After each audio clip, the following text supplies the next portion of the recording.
Time for Focus, and today we're heading to China, one of the world's top shipbuilders. But the industry worldwide is in trouble and more shipyards are closing, some only staying afloat thanks to government aid. And when business slows at a shipyard, the whole area is affected. France 24's Paul James reports from Nantong, north of Shanghai. Here on the banks of the Yangtze River lies the industrial district of Nantong in the northern part of Shanghai. It's home to one of the most important shipyards in China. For years, it's been attracting workers from across the country, but now work has dried up. This has created a ghost town around the area, with those who are still remaining wondering about their future employment. Last year, my husband and I both lost our jobs. I've gone to other parts of the city to find work. However, there are so many people looking for work that I only get around 10 hours a week.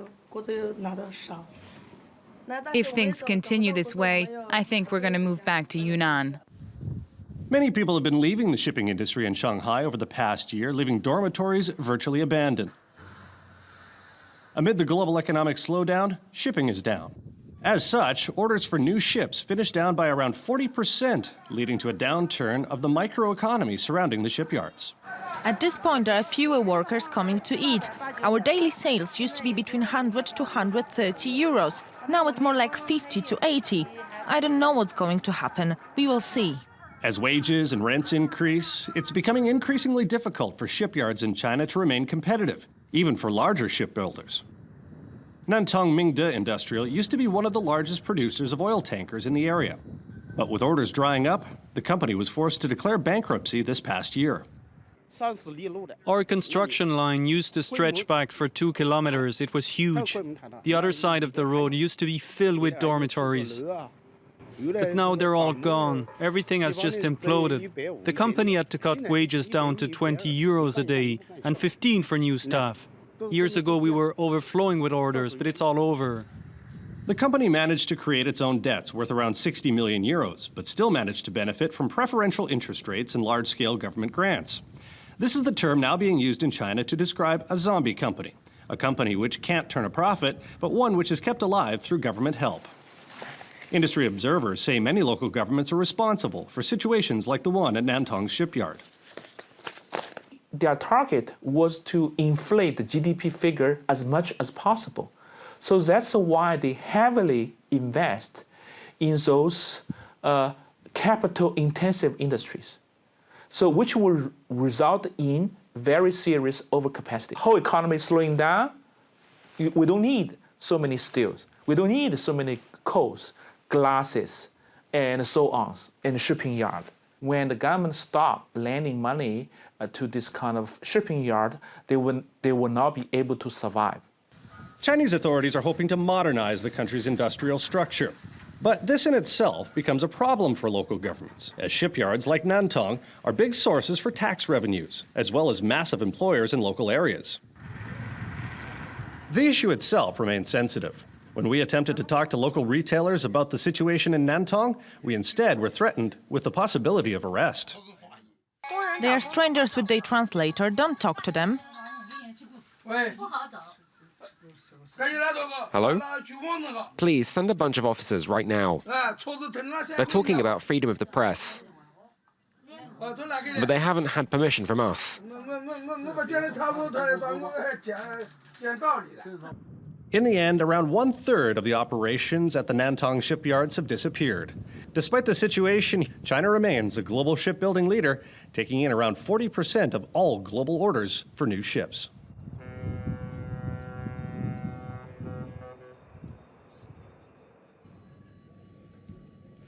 Now, for more on this, I'm joined in the studio by Jean-François Huchet, professor at INALCO and Chinese economy expert. Hello, thank you very much indeed for your time.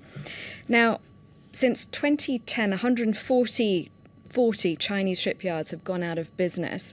What is that due to? Why are all these shipyards closing down? Well, I think it's not only the shipyard industry which is experiencing some problem. It's all the heavy industry and also all the sectors related to energy were at the origin of the Chinese miracle, let's say the last 20 years. So we knew before the 2008 crisis that there were too many enterprises, there was too much of production.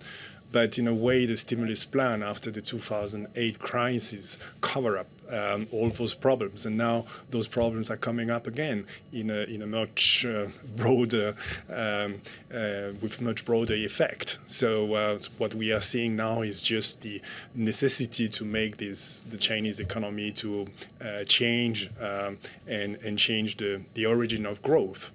Do you think then the government is perhaps wrong in pumping money into these shipyards and other industries still? Is that not the right way to go about it? And can it even afford to keep propping them up?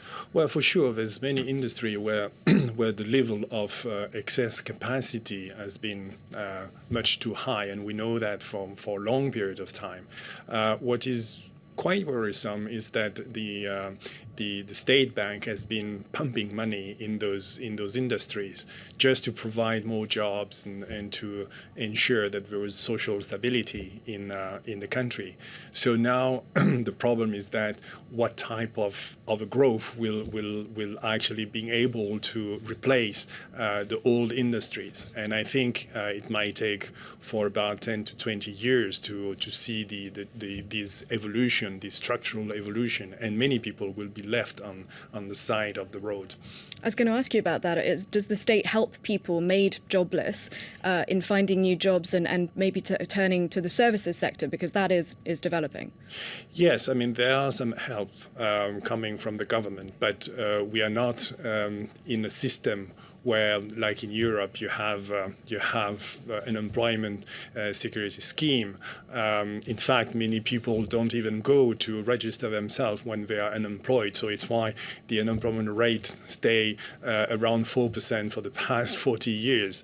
But nevertheless, the government is giving some help, but it normally lasts for about 2 years, and then people have to find a way to find a job, and that's the problem, because people are going from industry, well-paid industry job, to lower paid service job, which is still creating a lot of job, around 20 million last year. So it's a good news for China, but people will suffer this in the transition.